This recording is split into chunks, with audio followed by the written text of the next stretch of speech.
મને કહેવાનું મન એટલા માટે થાય છે કે તમે ને બતાવ્યું સમજદાર છે, આપણો ખજૂરભાઈ એકલો ન પડી જાય યાર. સત્યના માર્ગે હાલવું છે. શું કામ ઘણા નથી બોલતા કે ભાઈ આમાં કોણ પડે? હવે મેં તો નક્કી જ કર્યું છે, ભેહું નીકળી છે ખાંદામાંથી, હવે ભલે પણ ખજૂર તો મારો ખજૂર છે સાહેબ, જેને ગરીબના આહુડા નુયા છે.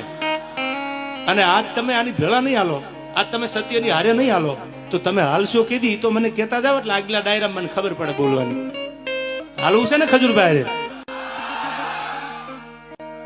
હું તમને પંપ મારવા નથી આવ્યો ચાઇનાને, પણ એક સાચો માણા, સાચી રાહ માથે હાલવા વાળો માણા. અને હું તો આ માધ્યમથી ગુજરાત ભારત સરકારને એટલું કહું છું, આપણા માન્ય મુખ્યમંત્રીને એટલું કહું છું, આપણા વડાપ્રધાનને એટલું કહું છું, હાથ જોડીને કે એવો કાયદો લાવો કે કોઈના પરિવાર, કોઈની બેન દીકરી, કોઈના ઘર વિશે કઈ બોલે તો એના ઉપર ગુનો દાખલ કરો, એને કાયદાનું ભાન કરાવો.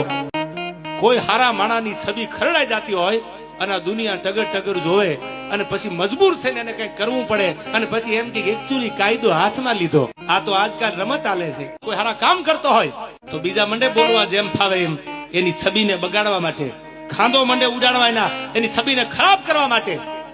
સાહેબ, મારે તમારા માધ્યમથી ખજૂરને કેવું છે કે અમે તારે હારેથી જીવવાનું થાય તો ભલે ને મરવાનું થાય તોય ભલે, તું તારે હારા કામ કરે જા. મારા બાપ, મારો ભોળો નાથ તારી હારે છે.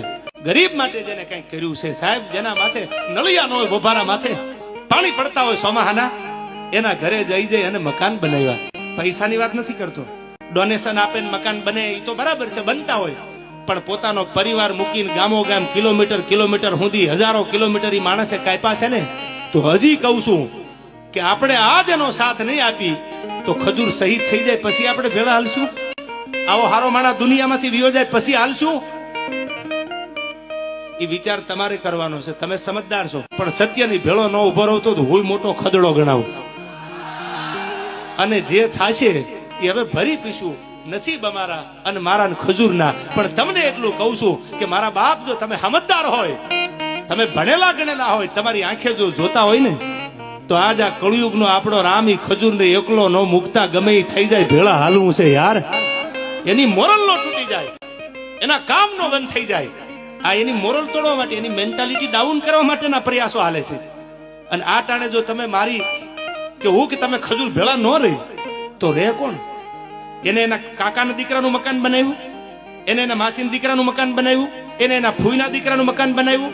ના, એને તો એક એક ગરીબના મકાન બનાવ્યા છે. ચાહે કોઈ પણ હોય, ઝૂંપડામાં રહેતો હોય, નાનો માણા હોય, કોઈ પણ જ્ઞાતિનો હોય, તો હજી એકવાર આકલો કરીને કહી દો કે આપણે જીવીને મરીએ ત્યાં સુધી કોની ભેળું રહેવું છે યાર?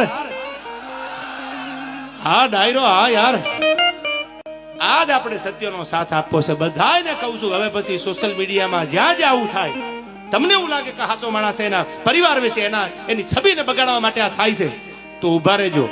અને ટગર જો તમે જોશો ને તો એટલું યાદ રાખજો, 10 વર્ષ પછી, 5 વર્ષ પછી આ ઓડિયન્સમાં બેઠા ને, એનો દીકરો દાતાર બનશે, એનો દીકરો કલાકાર બનશે, આ બેઠા એમાંથી એનો દીકરો કથાકાર બનશે. તેથી આ અમારી હાલત છે ને, એ જ હાલત તમારા દીકરાની થવાની છે, એટલું યાદ રાખજો.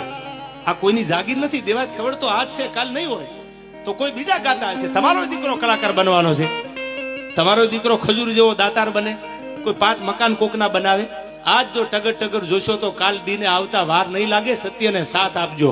અને સત્ય પરેશાન હોય, હાથ જોડીને તમને એટલું કહું છું, અને સરકારને એવું કહું છું કે એવો કાયદો લાવો કે ન બોલવાનું. કોઈ ફોનમાં કાંઈ પણ બોલે તો એના ઉપર ગુનો દાખલ થાય, એના ઉપર કાયદેસરની કાર્યવાહી થાય, એ ચાહે કોઈ ચમરબંધી હોય. અને જો આટલું નહીં થાય તો મને નથી લાગતું આ ગુજરાતની આવનારી પેઢીનું ભવિષ્ય ઉજળું થાય. હા મારો ખજૂર, હા, કરોડ દિવાળી તારા રાત તપે બાપ.